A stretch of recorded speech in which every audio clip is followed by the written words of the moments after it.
Halo semua, kami kelompok 1 akan berdiskusi mengenai materi yang telah kami dapatkan dalam mata pelajaran kewarganegaraan selama 1 semester ini. Kami akan menjelaskan mengenai identitas nasional dan etika politik, demokrasi, kewarganegaraan era digital, dan anti-KPKI. Perkenalkan, nama saya Anastasia Serafin. Saya akan menjelaskan tentang identitas nasional dan etika politik. Pertama-tama, saya akan menjelaskan mengenai identitas nasional. Setiap negara pastilah memiliki suatu identitas yang membedakan dengan negara lainnya. Dan itulah yang disebut dengan identitas nasional. Negara kita, Indonesia, adalah negara dengan banyak sekali perbedaan, seperti perbedaan suku, ras, dan agama. Kita, sebagai bangsa Indonesia, harus menunjukkan bahwa walaupun kita memiliki banyak sekali perbedaan yang belum tentu dimiliki oleh negara lain, kita harus dapat menunjukkan bahwa negara kita tetap bisa bersatu dan tetap bisa rukun, serta saling menghargai. Karena perbedaan itulah yang membuat kita bersatu.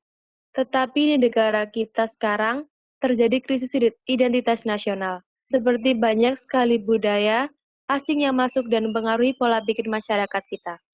Seperti mereka mulai melupakan kebudayaan bangsanya dan lebih melihat budaya luar. Lalu bagaimana cara kita untuk menyelamatkan negara kita dari krisis nasional di negara ini? Menurut saya, caranya adalah kita harus menjunjung tinggi dan bangga terhadap budaya kita. Kita bisa memberikan edukasi ke mereka bahwa kebudayaan kita juga tidak kalah bagus dengan mereka. Lalu tentang etika politik. Kehidupan politik rakyat Indonesia selalu didasari oleh nilai-nilai Pancasila. Pancasila merupakan landasan dan tujuan kehidupan politik bangsa kita. Nilai-nilainya bukan saja dihayati dan dibudidayakan, tetapi diamalkan dalam kehidupan politik bangsa dan negara kita yang terus berkembang. Jadi, etika politik tidak hanya mempertanyakan tanggung jawab dan kewajiban manusia sebagai warga negara saja, melainkan seluruh aktivitas hidupnya. Contoh nyata dari etika politik adalah ikut terlibat mengawal dan mengkritisi kebijakan nasional serta mengikuti pemilu sekaligus ikut memantau hasil pemilu. Maka dari itu, kita harus bangga akan budaya kita dan selalu memiliki politik dan etika. Untuk berikutnya akan dijelaskan oleh teman kami.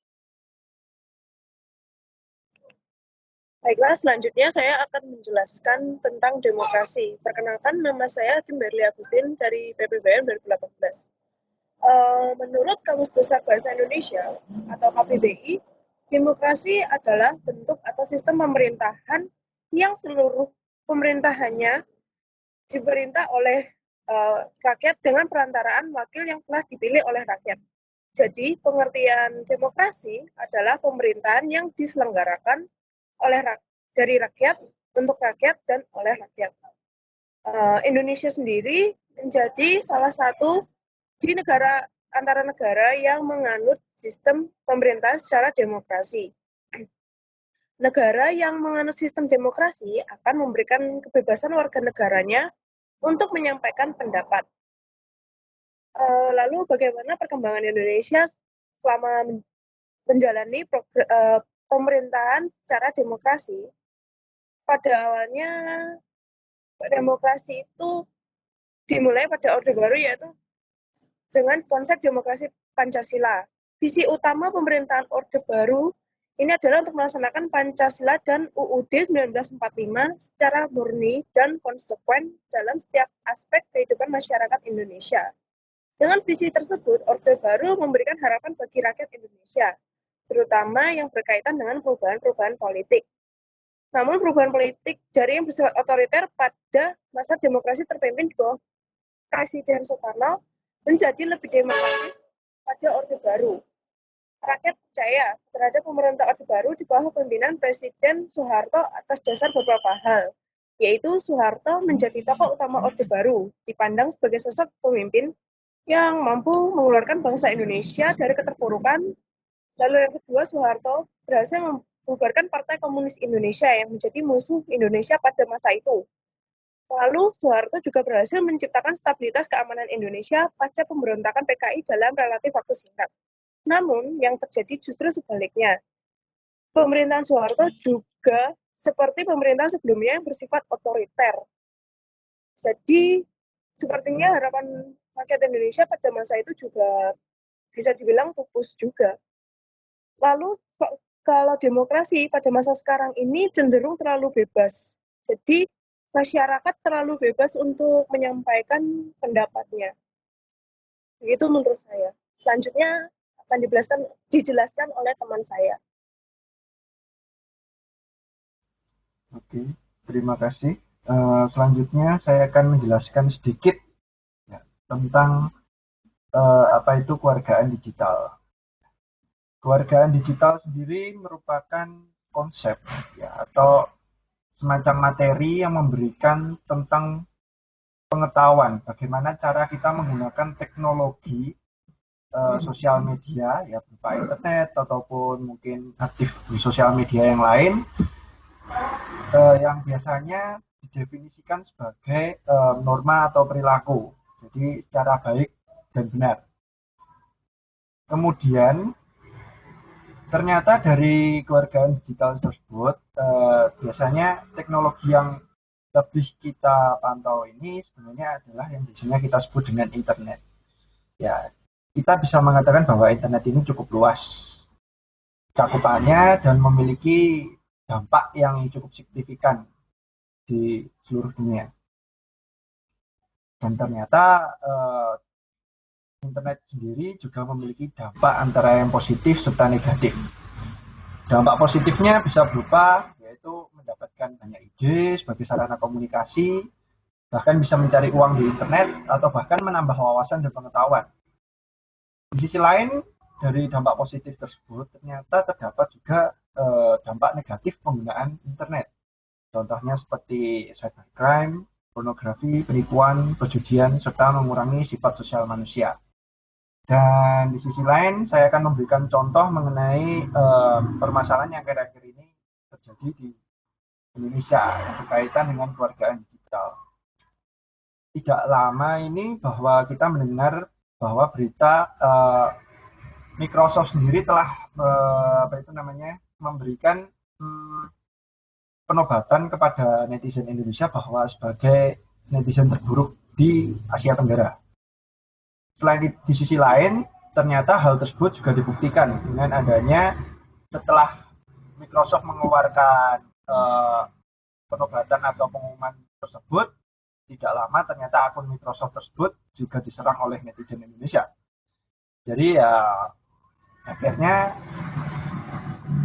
ya akun Microsoft tersebut yang berada di sosial media juga pernah sempat bisa dikatakan menghilang sesaat. Dan akhirnya kemudian di private. Dan di sisi lain ternyata juga ada permasalahan yang cukup panas, bisa dikatakan seperti netizen Indonesia yang waktu itu banyak sekali mengkomentari secara pedas mengenai pasangan gay Thailand. Ya, waktu itu ceritanya seperti ini. Jadi di Thailand tersebut terdapat sebuah pernikahan di mana pasangan tersebut merupakan pasangan gay, itu antara cowok dengan cowok. Ya, jadi bisa dikatakan dengan setelah memposting hal tersebut, akun orang yang bernama akun orang yang bernama Surima itu telah diserang oleh netizen Indonesia dan dikomentari secara pedas, bahkan juga bisa dikatakan mendapat ancaman. Bisa dikatakan ya itulah. Ternyata hal tersebut juga berdampak pada masyarakat Indonesia yang berada di Thailand waktu itu. Seperti halnya terdapat kabar seperti masyarakat Indonesia yang bekerja di Thailand bahkan sempat langsung dipecat setelah adanya insiden tersebut, dan bahkan ada beberapa mahasiswa pun yang berada di Thailand juga langsung di DO hanya karena masalah tersebut. Dan akhirnya tidak lama setelah itu netizen Indonesia ini beberapa dari netizen Indonesia ini mengucapkan minta maaf atas hujatan-hujatan yang terus dilontarkan oleh netizen Indonesia. Ya bisa dikatakan, tapi pada akhirnya akun dari orang Thailand tersebut juga mengatakan bahwa oke, terima kasih bahwa diterima atas permintaan maafnya, cuman tapi terkadang dia sedikit bingung mengapa mereka melakukan pernikahan tersebut di Thailand, bahkan bukan di Indonesia, tapi justru istilahnya seperti orang lain atau orang luar justru merasa keberatan. Ya, seperti itu. Ya, dari sini saya beropini bahwa internet ini cukup luas dan bahkan etika atau bahkan moralnya sangat tidak bisa dikontrol. Jadi terkadang masih mencampur adukan emosi atau mungkin perasaan dalam dituangkan dalam bermedia sosial. Jadi mungkin untuk kedepannya saya lebih berharap mungkin untuk ini mungkin semacam himbauan atau motivasi. Mungkin nanti teman-teman yang lain bisa ikut menyanggah juga atau memberikan pendapatnya mengenai kasus ini. Kemudian jadi saya hanya berpesan mungkin berbijaklah dalam bersosial media dan mungkin pemilihan kata atau pemilihan diksi sebelum kalian ingin mengeluarkan komentar atau kritik atau mungkin saran, tolong lebih diperhatikan lagi. So, bijaklah bersosial media. Terima kasih. Oke. Sekarang giliran saya. Saya setuju sekali dengan kata-kata dari Budi tadi. Gimana ya? Ada juga pepatah bilang kalau perkataan adalah pisau bermata dua. Dimana kalau selagi di kata-katanya bagus untuk beberapa pihak, namun dia juga akan jelek di pihak lainnya. Oke, sekarang saya lanjut ke KPKI. Saya akan menjelaskan tentang KP atau kekerasan seksual dan perundungan. Ya, saya mulai dulu. Oke, untuk kekerasan seksual itu kita sudah tahu semuanya ya, kayak pemerkosaan, terus pelecehan, seksual harassment lah, dan juga kayak pernikahan di bawah umur yang istilahnya dipaksa untuk menikah, itu juga termasuk kekerasan. Nah, untuk kejadian ini sayangnya di negara kita, di masyarakat kita sendiri itu sangat banyak sekali kejadian kayak gitu. Dan juga sering nongol di TV, kita juga sering nonton. Nah, menurut saya, caranya menjadi warga negara yang baik itu seperti ini. Untuk menghindari adanya hal-hal kayak gini adalah, satu, adanya sex education itu pasti harus ada.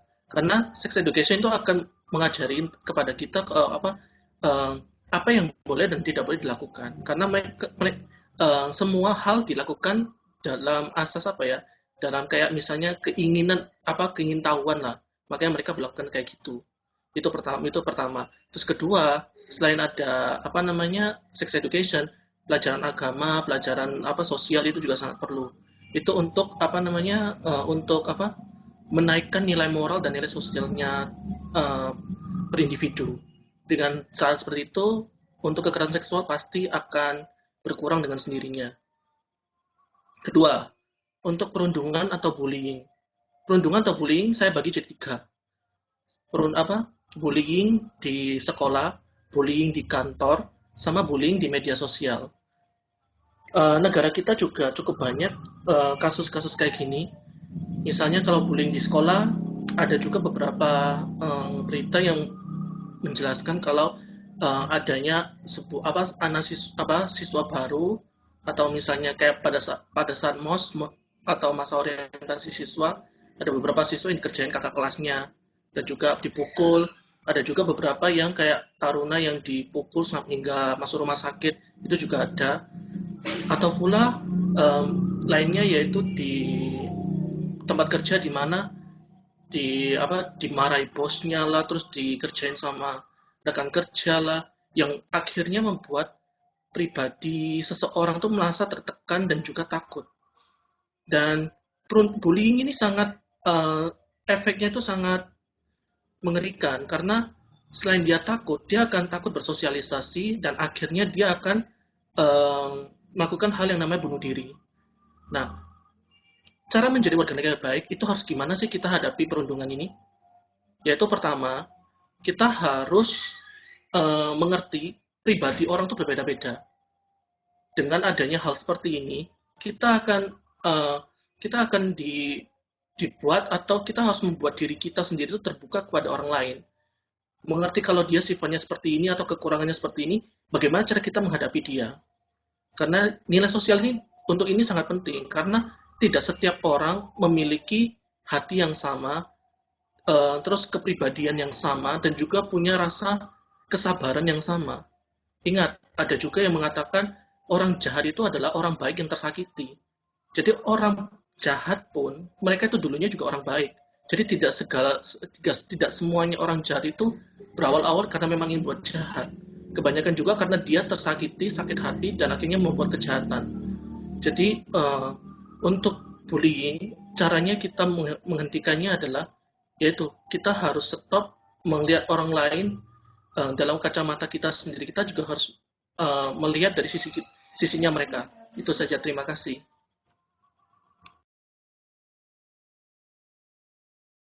Oke, sebelumnya terima kasih atas pemaparan dan penjelasan yang sudah sangat baik disampaikan oleh Saudara Doni mengenai KP ya, KP, kekerasan seksual dan perundungan atau bullying.